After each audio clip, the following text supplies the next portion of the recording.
Vídeo 11, que he titulado El misterio de Dios será consumado. Cito de la Biblia.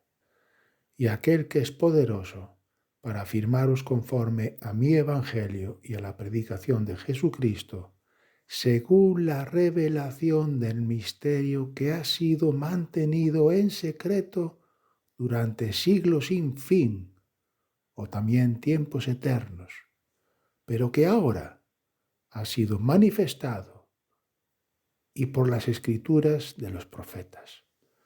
Romanos 16, versículos 25-26, la primera parte del 26. Este es uno de los versículos por los que comencé a dudar de la preexistencia tradicional de Jesús. Es decir, que la persona Jesucristo siempre hubiese existido a la diestra del Padre según el credo trino de Dios. Para los arrianos, habría sido la primera criatura de Dios y por quien Dios habría hecho después todo lo demás.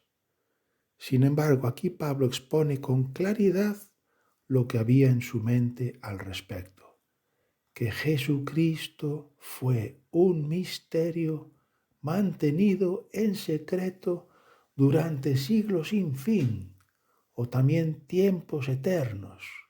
Por tanto, mis amigos, el modelo tradicional de Dios se tambalea ante esta declaración potente del apóstol de los gentiles, Pablo. ¿No les parece a ustedes? Paralelamente, o de forma concomitante, se aprende de esta cita que los misterios siempre son revelaciones para los discípulos de Jesús y que de Jesús hablaron los profetas, revelaron acerca de él.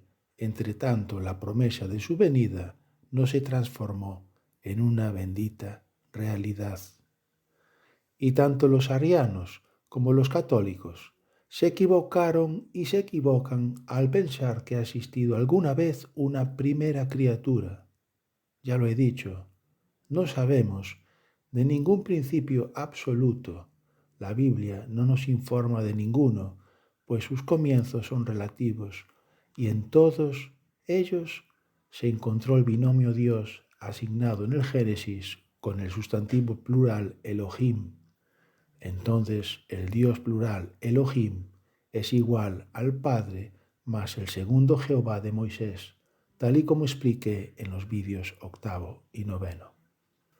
Otra cita potente y poderosa y muy interesante. Dice así: sabiendo que no fuisteis redimidos o rescatados de vuestra vana manera de vivir, heredada de vuestros padres con cosas perecederas como oro o plata, sino con sangre preciosa como de un cordero sin tacha y sin mancha, la sangre de Cristo.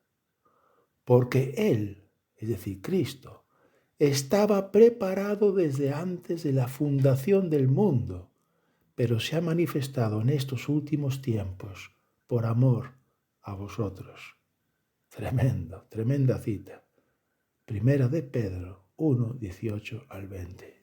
Ni nada más ni nada menos que de Pedro.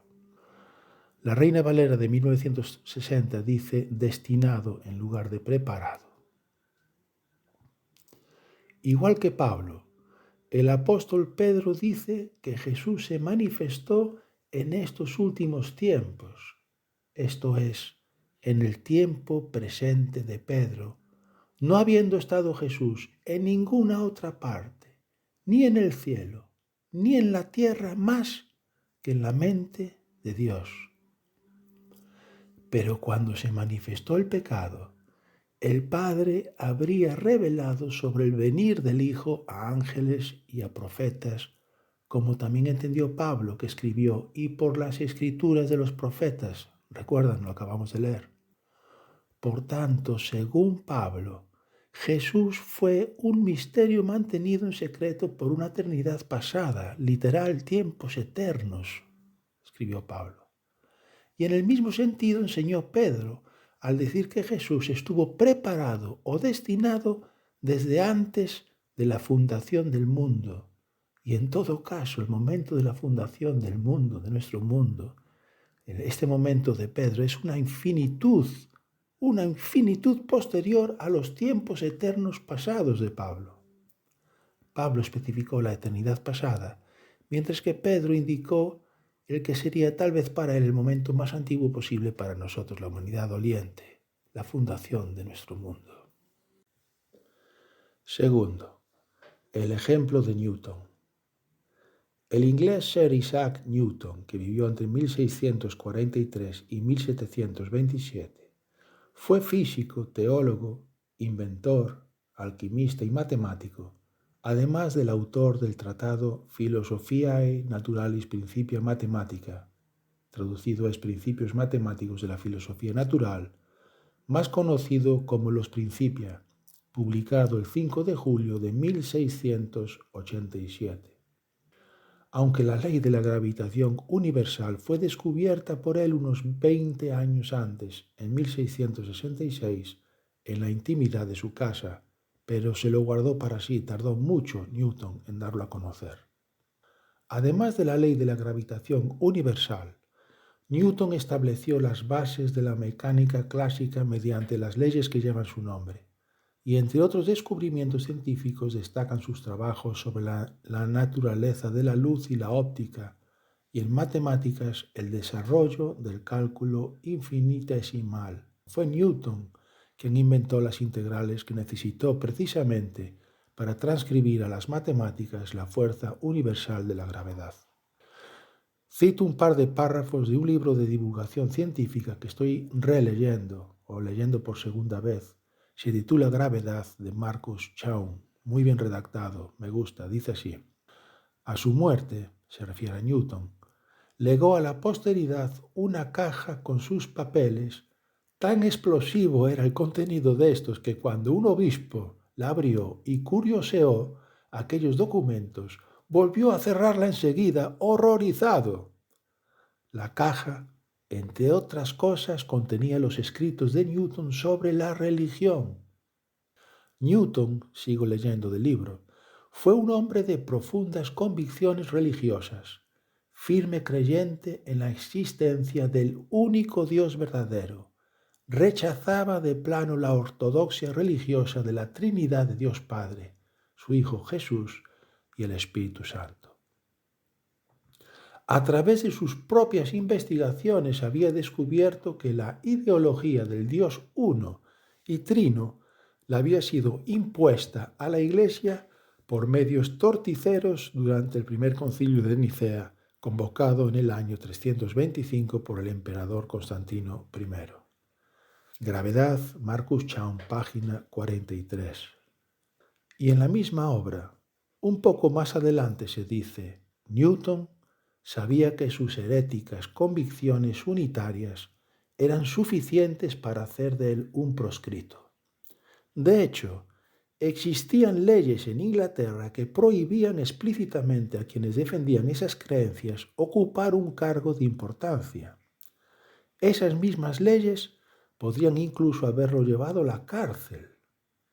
Newton formaba parte, qué curioso, del claustro del Trinity College, Trinidad, en Cambridge, y por esa razón nadie, absolutamente nadie, podía sospechar siquiera lo mucho que aborrecía Newton los principios fundacionales de la institución.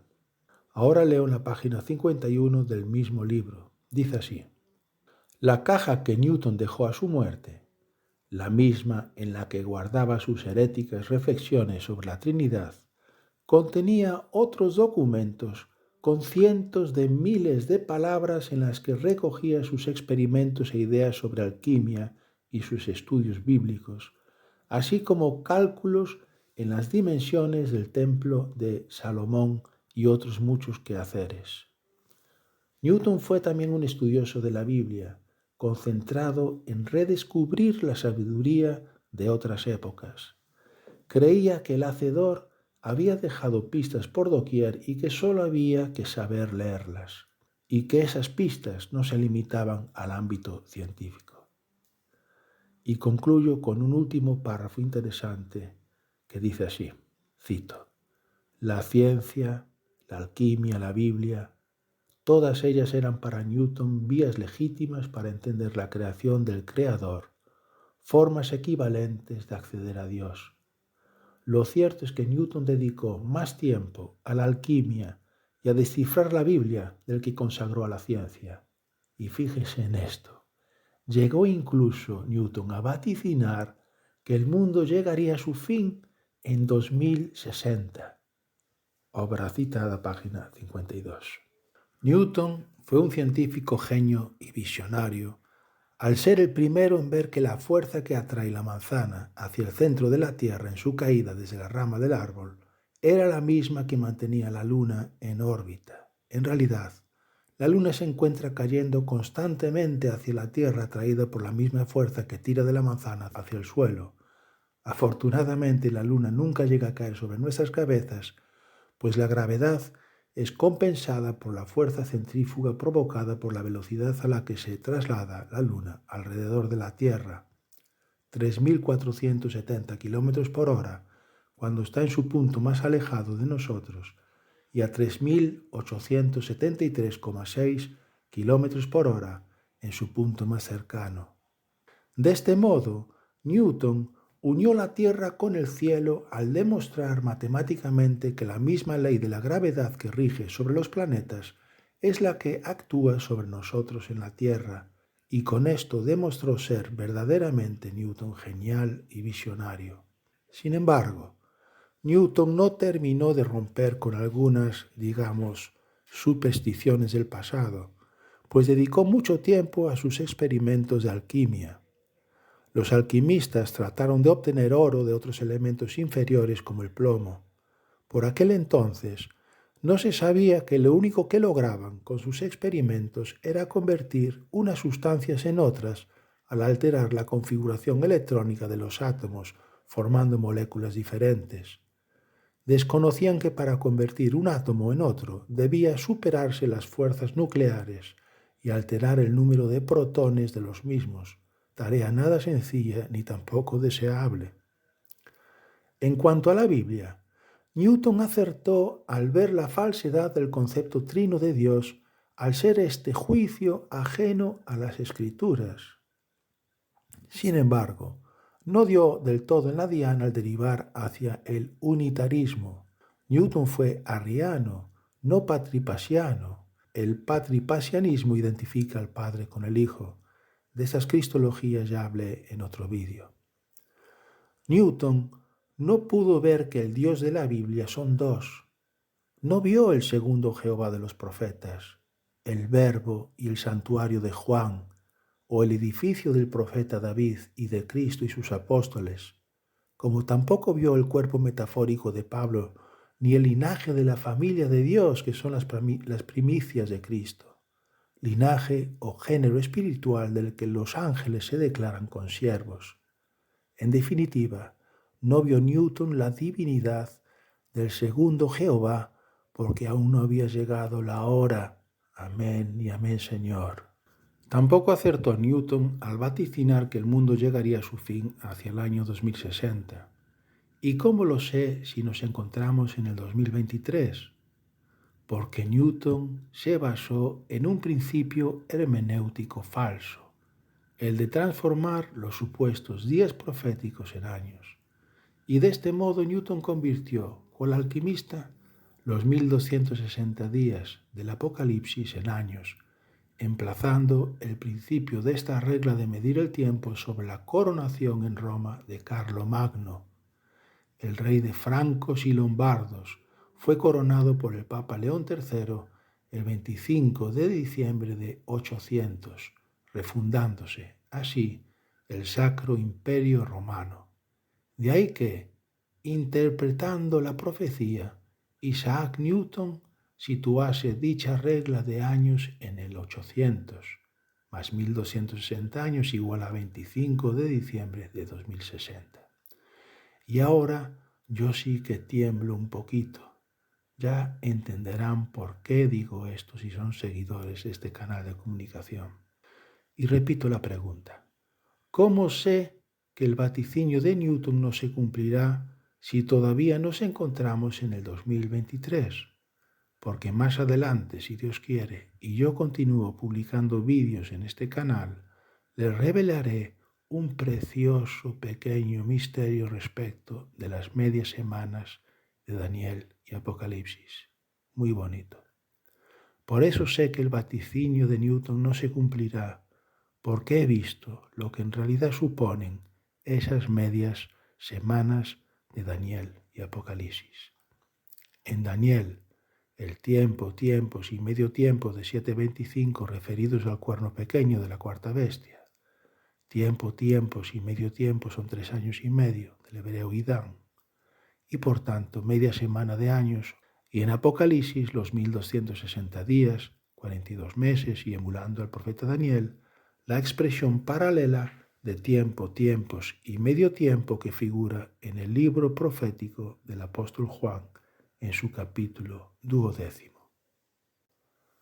Así que hoy, miércoles 1 de febrero de 2023, que escribo estos párrafos como preparación de una próxima publicación, la 11ª, sé que el vaticinio de Newton sobre el fin del mundo en 25 de diciembre de 2060 no se cumplirá, porque nunca deben transformarse estas medias semanas en años, como tampoco se debieron convertir los 2300 de tarde mañana de Daniel 8:14 en años, tal y como hizo en el siglo XIX William Miller, quien colocó semejante arco vasto de años sobre el séptimo de reinado de Artajerjes I, es decir, en el año 457 a.C., para concluir que Jesús volvería el martes 22 de octubre de 1844, aunque en realidad la fecha concreta fue fijada por sus colaboradores, no por Miller mismo. Y todos sabemos que aquello terminó en lo que después fue llamado el Gran Chasco de 1844. Efectivamente, Jesús no volvió entonces. Pero lo que tal vez no sepan los descendientes ideológicos de aquel movimiento millerita, como mi ex iglesia, la Adventista del Séptimo Día, es que Miller sí cumplió una de las profecías del Apocalipsis, pues Jesús camina entre los 7 candelabros y supo que estas cosas pasarían. Y así se lo reveló por medio de su ángel al apóstol Juan cuando éste vivía a finales del siglo I de nuestra era. Así que el vaticinio de Newton de que el fin llegará en 2060 no se cumplirá porque se basa en el mismo principio hermenéutico equivocado que siguió Miller, el llamado día por año, y el pronóstico de Miller desembocó en el gran chasco adventista de 1844 del que yo hablo, recordándolo en el segundo capítulo de mi libro La purificación del santuario, publicado en Amazon el martes 14 de septiembre de 2021. Hoy, miércoles 1 de febrero de 2023, mi muy modesto canal cristiano de YouTube tiene 10 seguidores. Dios los bendiga y le doy muchas gracias por ellos. Al menos estos 10 conocerán, si continúan escuchándome, el misterio que envuelve la notación de media semana de Daniel y Apocalipsis, y también la fecha que he señalado para la señal del Hijo del Hombre, señal inmediatamente previa a la presencia física de Él en gloria y majestad. Y tiemblo yo un poquito porque sin conocer el vaticinio de Newton, también señalé un 25 de diciembre, pero de un año mucho más próximo al de Newton. ¿Casualidad? Pues no lo sé. Hace mucho tiempo, un hermano adventista me dijo que en el reino de los cielos no existen las casualidades, y puede que tuviese razón.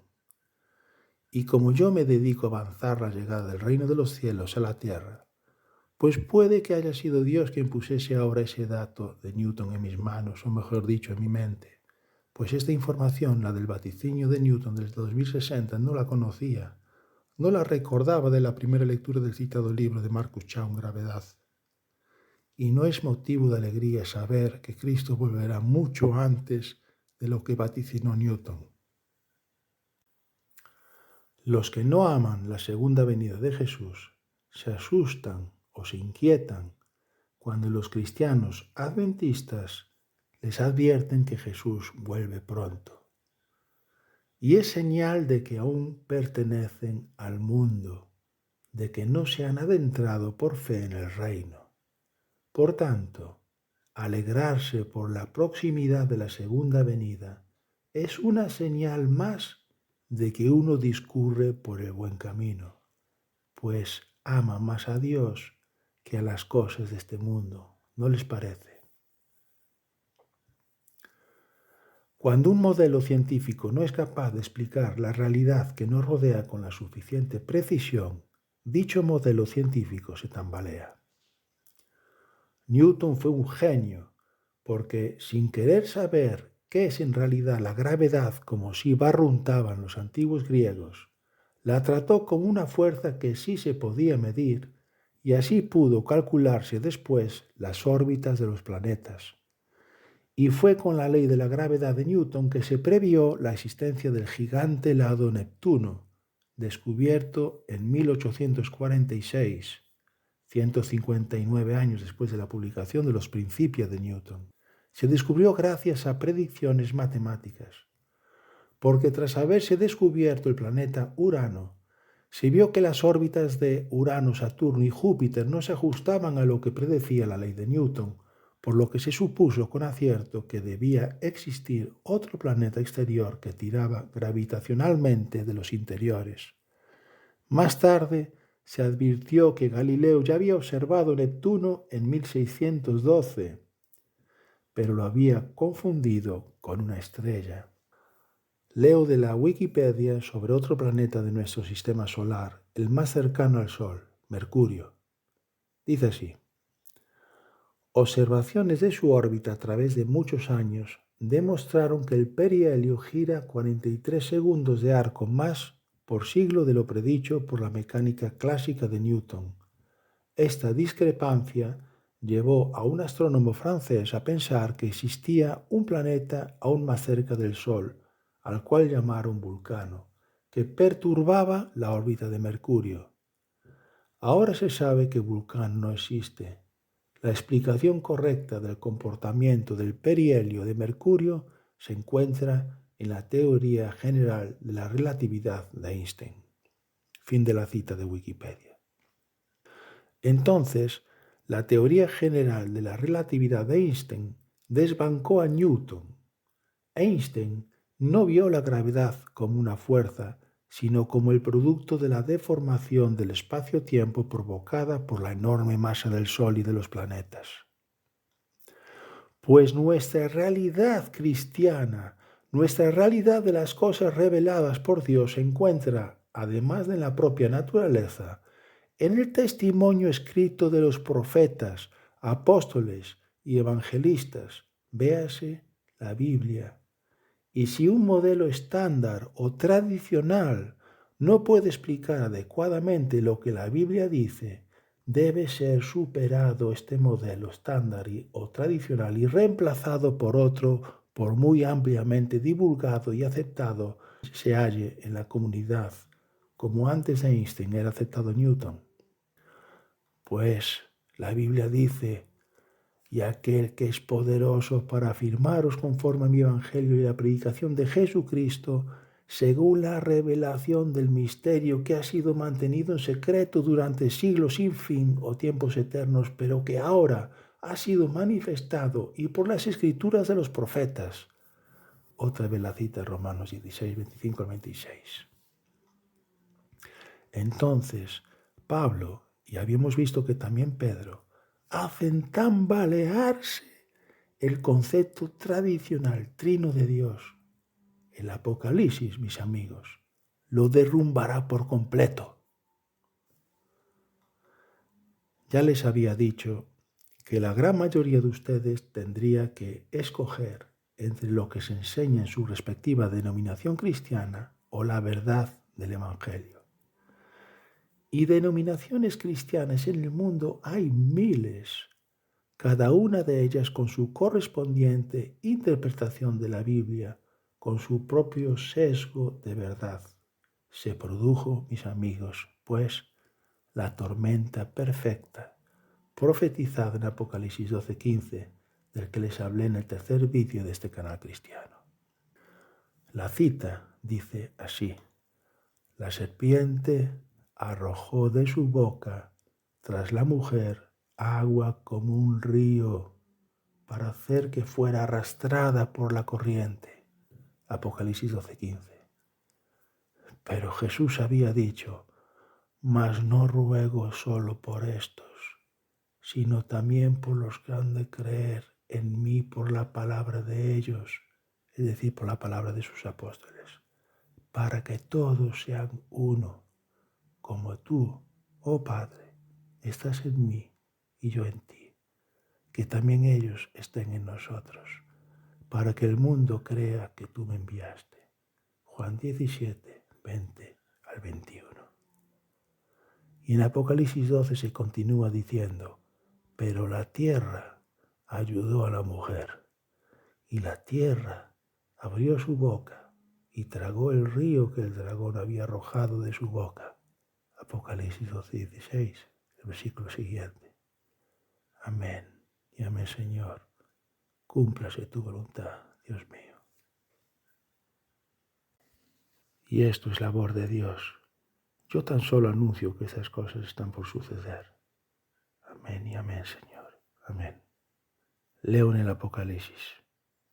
Dice así: entonces el ángel que yo había visto de pie sobre el mar y sobre la tierra, levantó su mano derecha al cielo y juró por el que vive por los siglos de los siglos, quien creó el cielo y las cosas que en él hay, y la tierra y las cosas que en ella hay, y el mar y las cosas que en él hay, que ya no habrá dilación.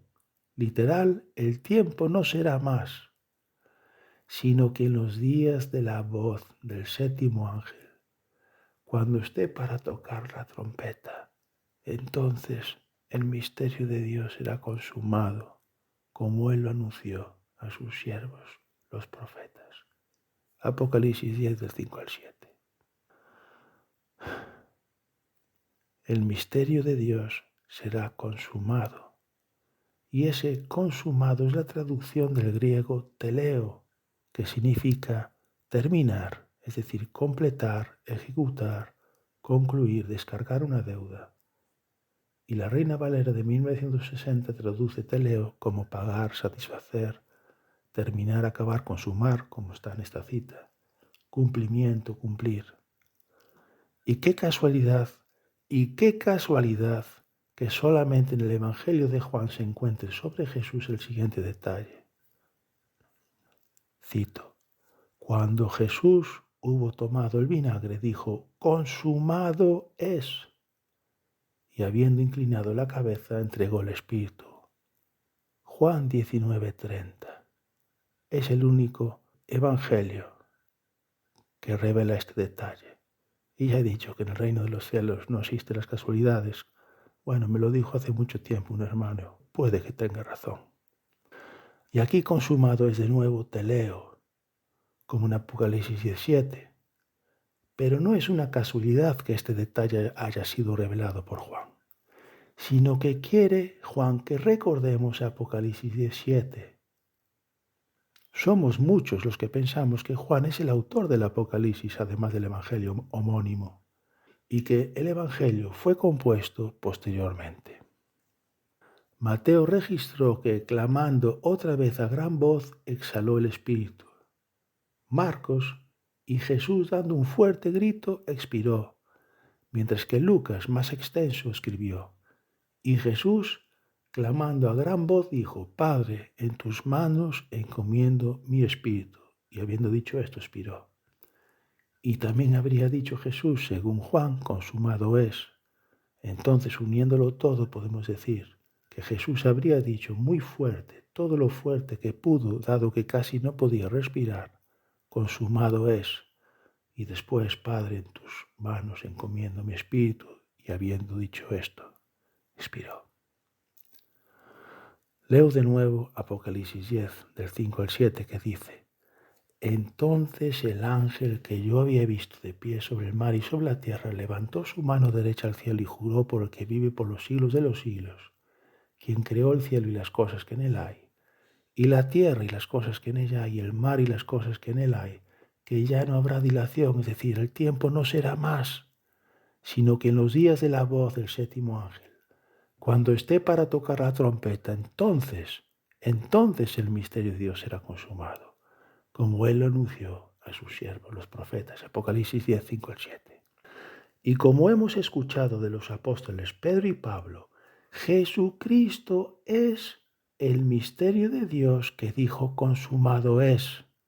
Y en Apocalipsis 17 se dice que el misterio de Dios, es decir, Jesucristo, será consumado. ¿Y qué quiere decir esto de que el misterio de Jesucristo será consumado? El misterio de Dios, que es Jesucristo, será consumado. El que habla en Apocalipsis 10 es el segundo ángel poderoso fuerte del Apocalipsis. El primero se encuentra en el capítulo 4, que leeré en otro momento. Aquí ya no me dará tiempo. Y no aparece ningún otro ángel fuerte o poderoso en todo el rollito profético del Apocalipsis. Pues entiendan bien, mis queridos, el primer ángel fuerte del Apocalipsis representa la primera predicación del Evangelio, el apostólico, mientras que el segundo, la predicación del Evangelio un poco anterior a la segunda venida de Jesucristo, pues en el mismo capítulo 10 de Apocalipsis se dice que «Y me dijeron, debes profetizar otra vez acerca de o sobre muchos pueblos, naciones, lenguas y reyes». Apocalipsis 10:11 es el último versículo del capítulo 10. Y el tiempo de dilación, mis amigos, representa el comprendido entre ambas venidas de Jesucristo, la primera venida y la segunda venida.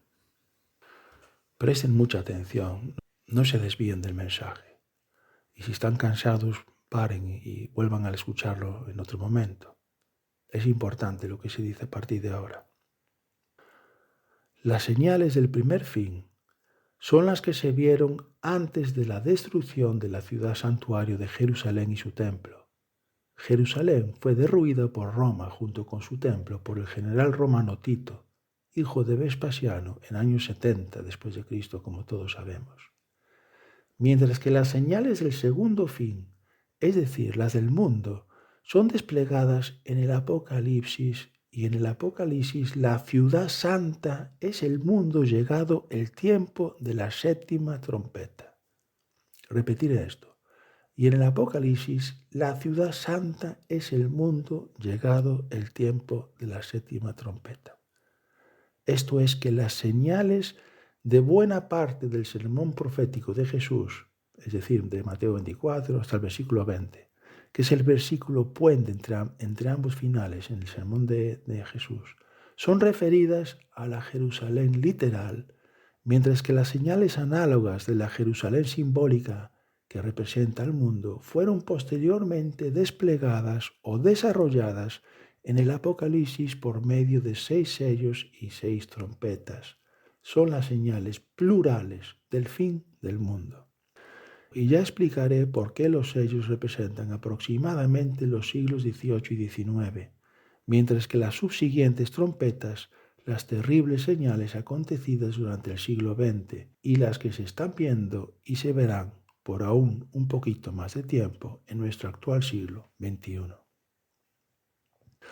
Con el séptimo sello se abre en el Apocalipsis, que es una revelación, una profecía u oráculo en sentido literal, el segundo periodo de tiempo previo a la segunda venida, el de las trompetas, correspondiente a los siglos XX y XXI.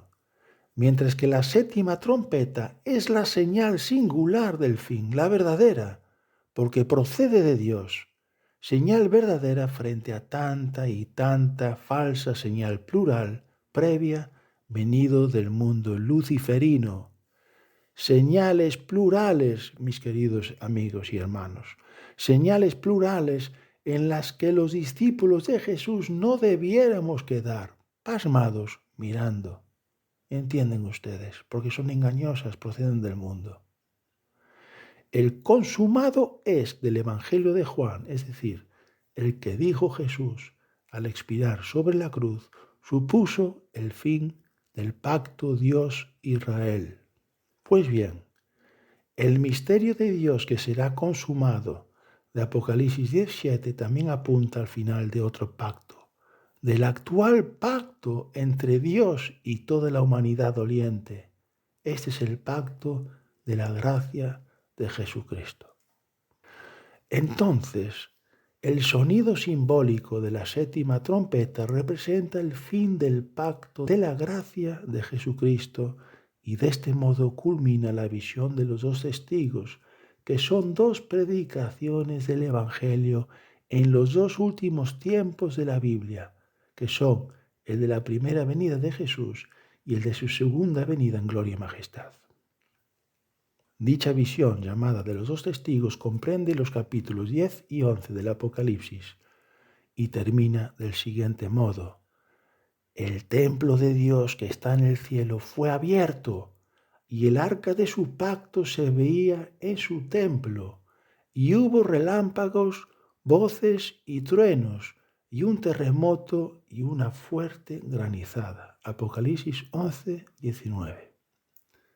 Y ven ustedes el paralelismo. Primera venida de Jesús. Juan 19:30.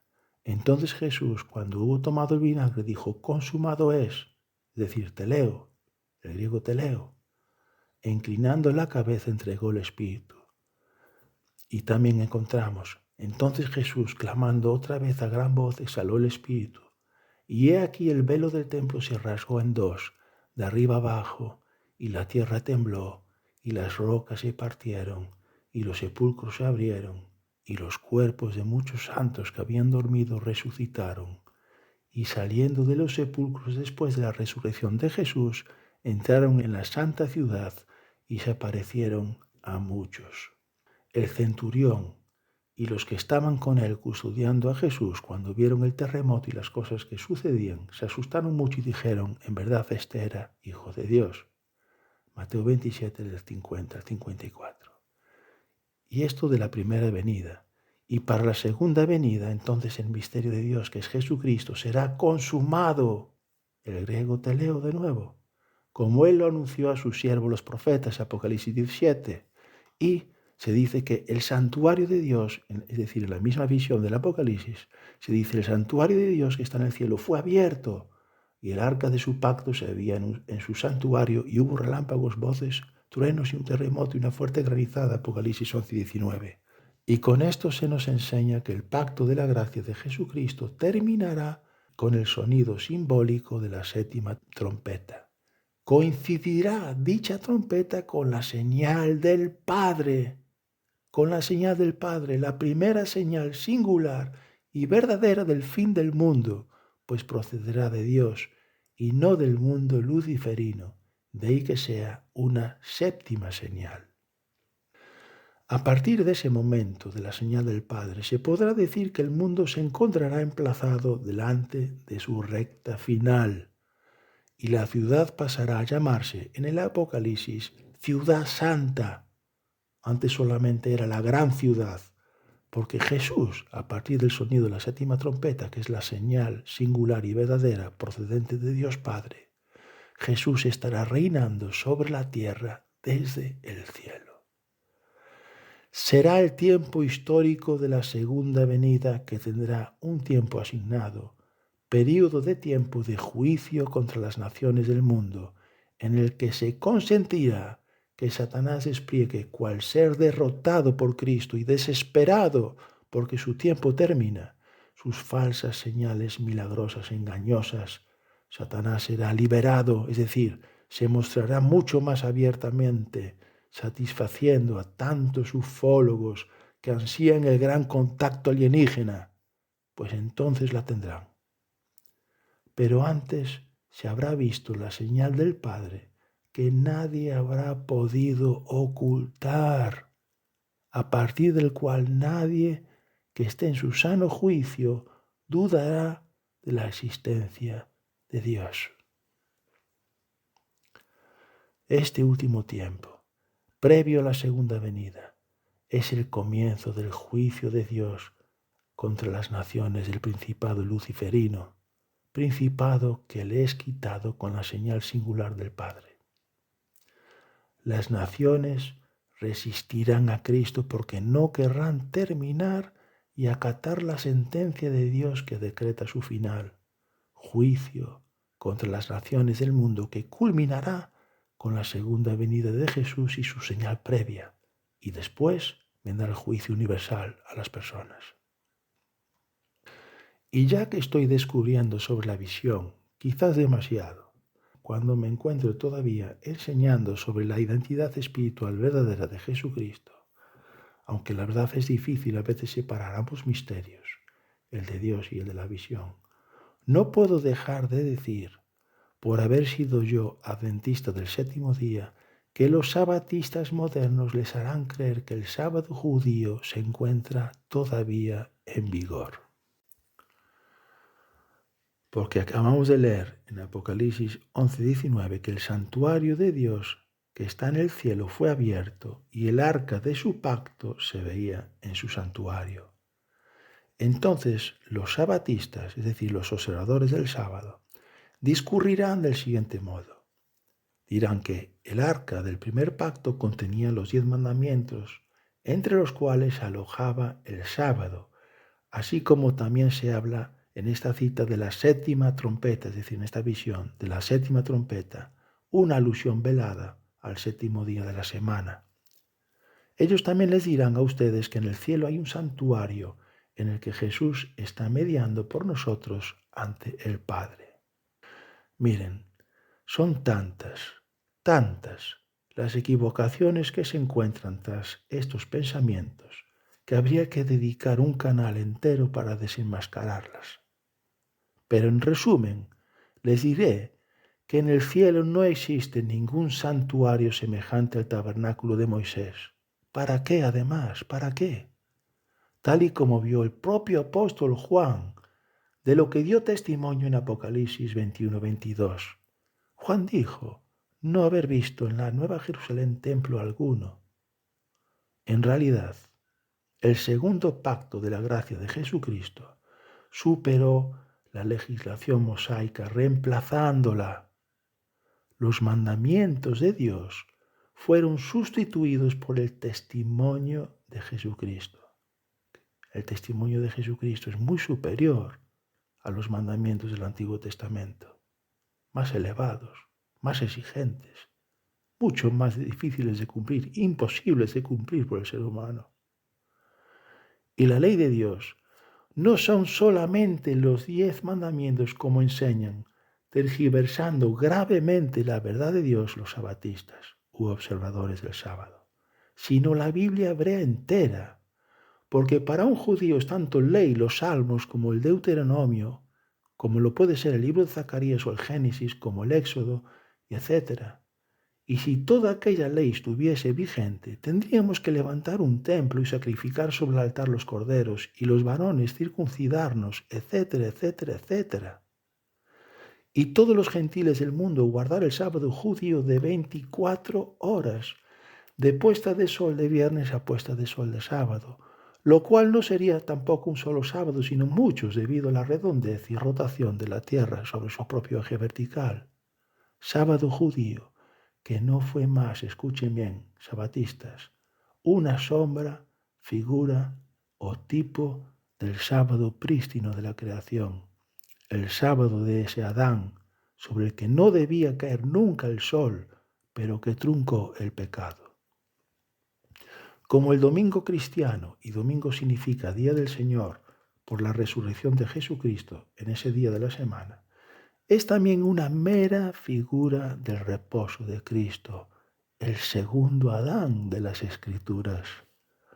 Y en el reposo de Jesús, muy superior el reposo de Jesús al del decálogo judío, se encuentran las primicias ahora mismo que ya acompañan a Jesucristo en el cielo, así como todos los ángeles de Dios, un reposo eterno sobre el que no se pone ningún sol.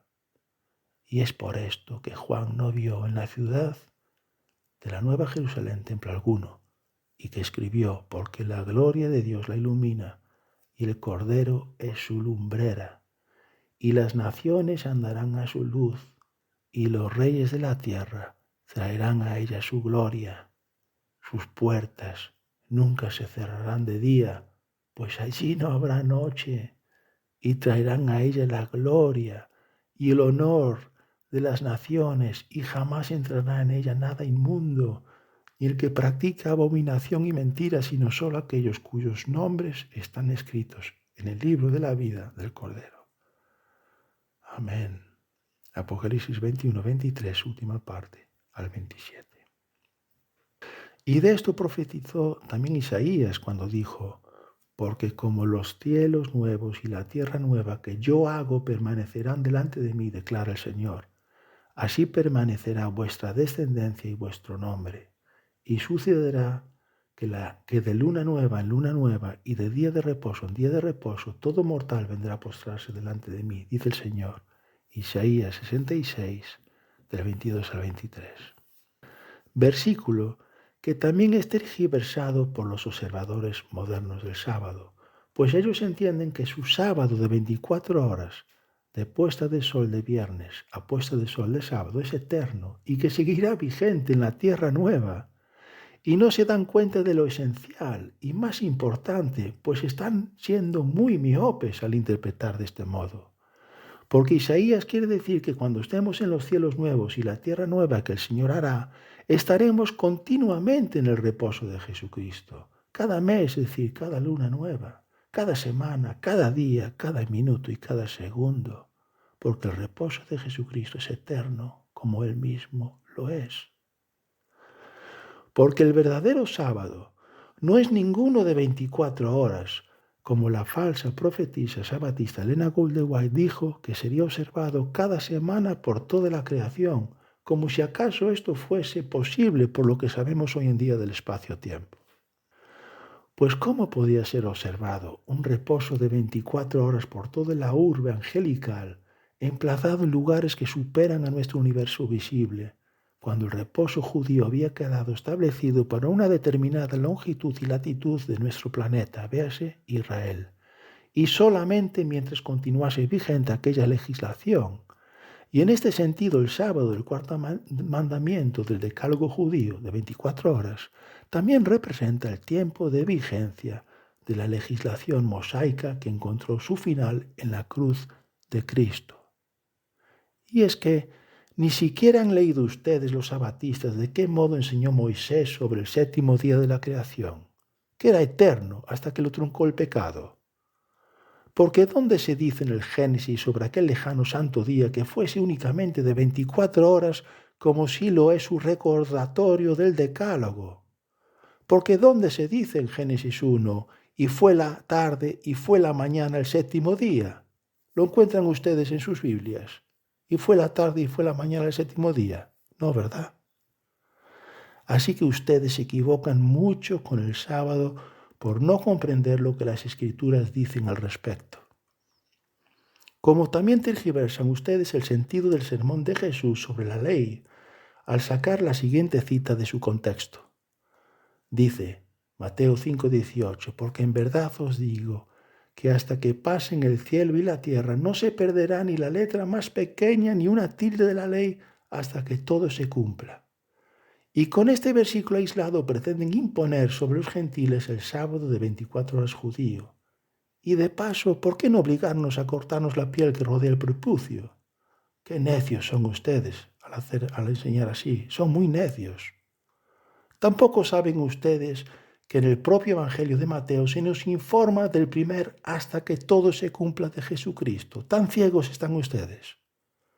Y tampoco saben ustedes que Jesús está hablando en el Sermón del Monte sobre dos legislaciones al mismo tiempo, de la mosaica y de la que Él mismo representa, contrastándolas.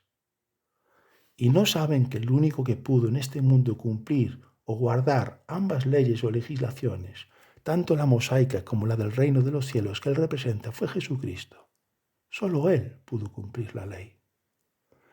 Así que ustedes se equivocan mucho, sabatistas, como se equivocan mis queridos adventistas del séptimo día, denominación que abandoné en junio de 2008, hace ya más de 14 años.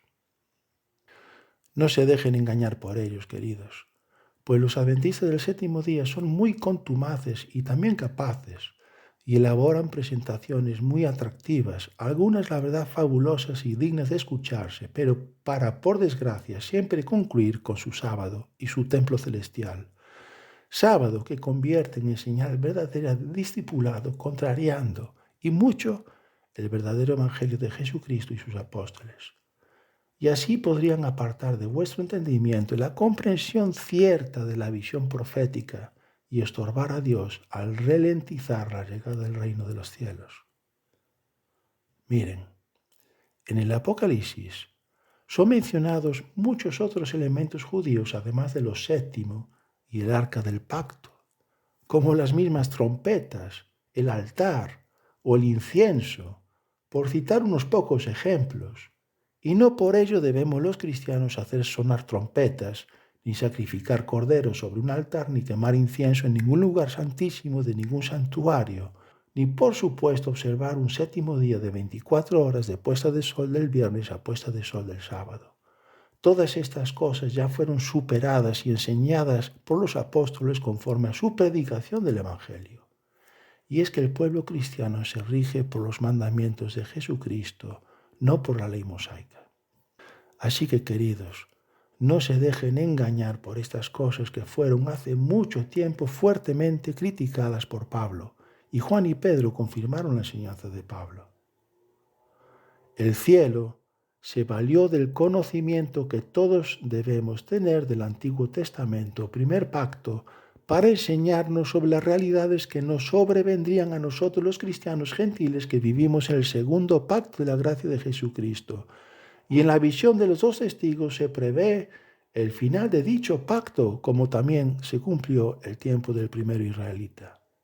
Es decir, que en la visión de los dos testigos se prevé el final del pacto de la gracia.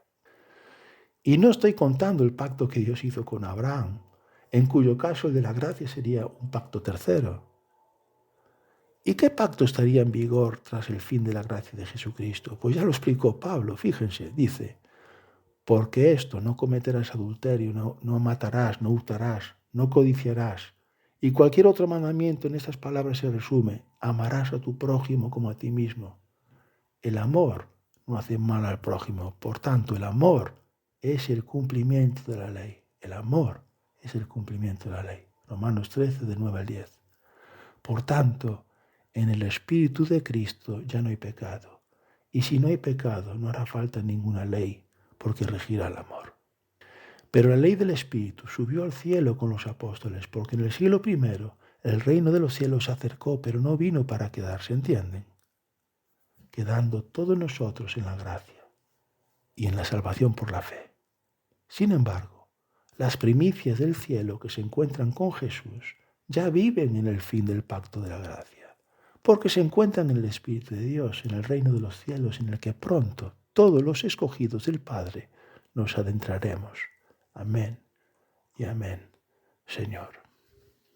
Entonces, en la visión de los dos testigos se revela sobre el final del segundo pacto, que es a su vez el comienzo del tiempo profético que llamamos segunda venida de Jesús.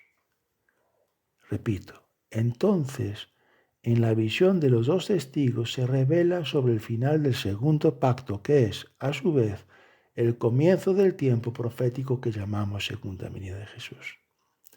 Sobre esto es que se revela la visión de los dos testigos de Apocalipsis 11, y no que el sábado del primer pacto judío continúe en vigor, y mucho menos que sea el sábado de la prueba definitiva de discipulado, como enseñan creyéndose los campeones de la verdad, los adventistas del séptimo día, a los que Cristo ama. Pero qué difícil es disuadir a un adventista del séptimo día de su error, y en general a un adventista sabatista. Mas para Dios todo es posible. Y me dijeron, debes profetizar otra vez o sobre muchos pueblos, naciones, lenguas y reyes. Es decir, debes profetizar otra vez acerca de muchos pueblos, naciones, lenguas y reyes. Apocalipsis 10:11. ¿Y acaso, mis amigos cristianos, Es la predicación de ustedes, las iglesias diseminadas por el mundo entero, las denominaciones me refiero, predicarse por segunda vez el Evangelio de Jesucristo. Pues me temo que no, o al menos no del todo, desde luego que no. Lo es en cuanto a que ustedes enseñan sobre la gracia de Jesucristo, que somos salvos por fe en Jesucristo por la gracia de Dios. Pero el credo de la gran mayoría incluye la marca de Roma, esto es, el dogma de la Santísima Trinidad o el error de Arrio, entre otras iglesias minoritarias, u otros unitarismos como el modalismo o el patripasianismo, entre otras cuestiones fundamentales también erradas. Unitarismo. Además, la segunda predicación del Evangelio, escuchen bien, debe comprender la resolución del misterio del tiempo determinado, pues el segundo ángel fuerte de la visión dice que el tiempo no será más, comprensión del día y hora de la segunda venida que no le perteneció a los apóstoles, misterio que no fue desvelado en la primera predicación del Evangelio, mas sí le corresponde a su segunda divulgación. Y no se han desentendido todos ustedes del misterio del tiempo determinado, escudándose en la declaración de Jesús de «pero de aquel día o de aquella hora nadie sabe, ni siquiera los ángeles en el cielo, ni el Hijo, sino solo el Padre». Marcos 13:32. Y más aún cuando en el pasado reciente se han sucedido más de un chasco por ponerle fecha al ansiado evento celestial, como sucedió en el siglo XIX con el movimiento millerita. Pues entiendan ustedes que la consumación del misterio de Dios se refiere a la comprensión de la verdadera identidad espiritual de Jesucristo, así como del misterio del tiempo determinado, el final del segundo pacto de la gracia de Jesucristo y también del tiempo de la segunda venida. Porque ya les he dicho en un vídeo anterior que en el fin hay dos finales, hay dos fines y dos señales singulares, verdaderas, uno para cada tramo final, como también se cumplieron las dos señales singulares del sermón profético de Jesucristo. Delante tenemos, pues, la señal del Padre que supondrá el final del segundo pacto, el de la gracia de Jesucristo, y la señal del Hijo, inmediatamente previo a su presencia en gloria y majestad. Amén y amén, Señor. Y este mensajero que habla desde y de la desnudez enseña sobre estas cosas. Entonces el misterio de Dios será consumado como Él anunció a sus siervos los profetas, Apocalipsis 17, última parte. Y en el profeta Zacarías se lee, pedid lluvia al Señor, en el tiempo de la lluvia tardía o de primavera, al Señor que hace los nubarrones o rayos. Él les dará aguaceros y hierba en el campo cada uno, porque los terafines o ídolos domésticos hablan iniquidad o vanidad, y los adivinos ven visiones mentirosas y cuentan sueños falsos. En vano dan consuelo. Ay, mi madre, el engaño de los profetas visionarios, cristianos profetas visionarios, supuestos profetas. Y los adivinos ven visiones mentirosas y cuentan sueños falsos. Yo nunca jamás he dicho que he visto una visión. No soy visionario. Por tanto, el pueblo vaga como ovejas. Está afligido porque no hay pastor. Contra los pastores se enciende mi ira y a los machos cabríos, es decir, a los jefes, castigaré. Esto lo encontramos en Zacarías 10. Muchos sueños y visiones supuestamente traídos por Dios emergen en YouTube. Como en el pasado también han surgido, sobre todo en el siglo XIX en los Estados Unidos, muchos profetas visionarios que tuvieron éxito. Mas me temo que se dicen muchas mentiras y muchos ídolos hablan iniquidad. Y pastores hoy en día hablan sobre el fin y el anticristo, que si el anticristo será este o aquel, u hombre o mujer, incluso se conjetura sobre su orientación sexual. Y también que se debe esperar por esta o aquella otra señal, guerra o intervención militar, o a que venga este o aquel papa, o suba al poder este o aquel otro presidente de los Estados Unidos, etcétera, etcétera y etcétera. Y así podrían proseguir, mis amigos, las disquisiciones hasta que se extinguiera la vida misma sobre la tierra y Jesús no habría vuelto aún. Jesús está enojado contra los pastores y los jefes de rebaño. Sí, lo diré otra vez. Jesús está enojado contra los pastores y los jefes de rebaño. Porque ha tenido que ser este pequeño, que siempre estuvo en su iglesia sentado sobre un banco, que no era ni pastor ni jefe, quien descubriese el misterio del tiempo y lo que significa la consumación del misterio de Dios. Este mensajero habla desde la desnudez, y de la desnudez de las vestiduras de Cristo, y de la renovación del pacto santo sobre la lluvia. De ahí que en el tráiler del vídeo aparezca la Torre de Hércules de la ciudad de A Coruña, la ciudad en la que me crié desde los 7, casi 8 años de edad. No nací en ella tampoco. Y tengo entendido que la Torre de Hércules es el faro romano más antiguo en funcionamiento del mundo, y la ciudad de Coruña es de nombre femenino, A o La Coruña en gallego o castellano respectivamente. Ciudad enclavada frente al Atlántico. ¿Y qué quiero ilustrar con esto? Pues que las cosas que sucedieron en la primera predicación del Evangelio deben volver a ocurrir. Nos tenemos que agarrar al tiempo de Roma por los apóstoles. Tenemos que recuperar la verdad de los apóstoles que ellos predicaron cuando estaba Roma. Pero estas cosas, simbolizado ese tiempo por el faro romano de Hércules, es a lo que me refiero. Estoy haciendo una alegoría, una ilustración simplemente. Pero estas cosas, es decir, las que sucedieron en la primera predicación del Evangelio, nunca se verán si no se comprende la visión. Así como los caminantes de Maús debieron entender que los profetas habían anunciado la primera venida humilde y con muchos padecimientos del Cristo. Y entonces Dios los bendijo durante la fiesta judía del Pentecostés, fiesta de las semanas o Shavuot, que rememora la entrega de la ley mosaica. Y Dios ratificó el pacto de Jesucristo por medio de la ley del Espíritu durante la misma fiesta judía. Pero no serán ambas predicaciones del Evangelio idénticas, la primera y la segunda, como ya he dicho, como tampoco las circunstancias que las rodean, ni mucho menos, ya que ahora vivimos, mis queridos, en tiempo de venganza de los mártires. Y en el tráiler del vídeo también se escucha truenos, viento y lluvia, porque quiero recordar la promesa del Elías. He aquí, yo os envío al profeta Elías antes que venga el día del Señor, día grande y terrible. Él hará volver el corazón de los padres hacia los hijos y el corazón de los hijos hacia los padres, no sea que venga yo y hiera la tierra con maldición. Malaquías 4, de 5 al 6. Y el profeta Elías fue un profeta de poder. Y Juan el Bautista también fue llamado Elías por Jesús y no tenía capacidad de hacer señales milagrosas, no era un profeta de poder. Y sucederá que después de esto derramaré mi espíritu sobre toda carne. Y vuestros hijos y vuestras hijas profetizarán, vuestros ancianos soñarán sueños, vuestros jóvenes verán visiones, y aún sobre los siervos y las siervas derramaré mi espíritu en estos días. Y haré prodigios en el cielo y en la tierra, sangre, fuego, columnas de humo. El sol se convertirá en tinieblas, la luna en sangre, antes que venga el día del Señor grande y terrible.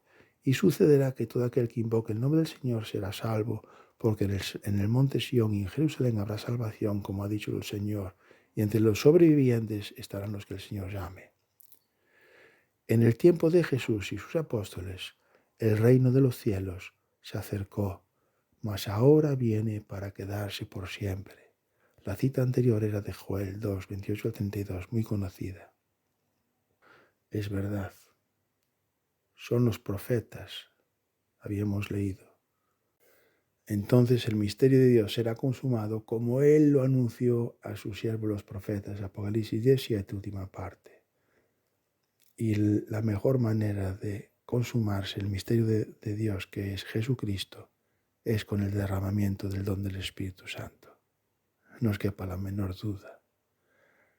Otro profeta. Y la palabra del Señor vino por segunda vez a Ageo el día 24 del mes, diciendo: habla a Zorobabel, gobernador de Judá, diciendo: yo estremeceré los cielos y la tierra, y volcaré el trono de los reinos, y destruiré el poder de los reinos de las naciones, y volcaré el carro y a los que montan en él, y caerán los caballos y sus jinetes, cada uno por la espada de su hermano. En aquel día, declara el Señor de los ejércitos, te tomaré a ti, Zorobabel, hijo de Salatiel, siervo mío, declara el Señor, y te pondré como anillo de sello, porque yo te he escogido, declara el Señor de los ejércitos. Ageo 2, 20, 23. Y el que pueda oír, oiga lo que el Espíritu dice a las iglesias. Amén y amén, Señor. Amén.